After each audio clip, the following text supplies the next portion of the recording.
गोड़ लगे छी मिथिला, हम जाननी झा चकोर। और आइ अहाँ सबके बता दी सबसे पहले जे हमरा अंगना में एखन उपनयन के माहौल छै। परसू उपनयन छै और ई अहाँ देख सकै छी पीछा में जे चित्रकला छै हमर माँ बनेलखिन हँ। ई एकरा भगवती कहै छै। उपनयन के टाइम में देखैत भगवती लिखाइ होइ छै। आइ के टाइम में तो लोग पेपरों पर देखै छै मिथिला पेंटिंग होइ छै, बहुत तरह सारा मतलब पेंटिंग कऽ के अपन चिपका दै छथिन। लेकिन हमरा सब ओतऽ एखनो भी मतलब हाथ से एखन बनायल जाइ छै।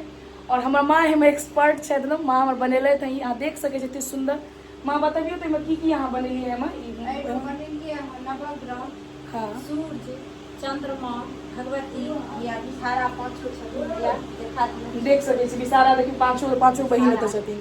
और या ऊपर हुनकर जे छनि पैर सब कनि सुन्दर लगै छै, लाल सब भरल भगवती के या पैर सब छै। अच्छा, बीच में ई भगवती भेलखिन। हाँ, ई भगवती ई सब चीज एखन विलुप्त भऽ रहल छै मिथिला में। लेकिन एखन देख सकै छी मतलब की अहाँके पता चलै छै एखनो मतलब किछु किछु पुरान चीज सब एखन तक जीवित छै।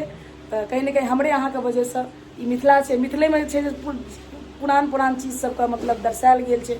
और ई चित्रकला देख कऽ तऽ अहाँके पता चलिए गेल है। और हमरा माँ के ई हाथक मतलब भगवती लिखने के फेमस छै गाँव में। मतलब अगर कतौ भी उपनयन मूड़न होइ छै तऽ माँके बजायल जाइ छनि और माँ लिखै छथिन। तऽ इहो हमरा सबके लेल गर्वके बात छै।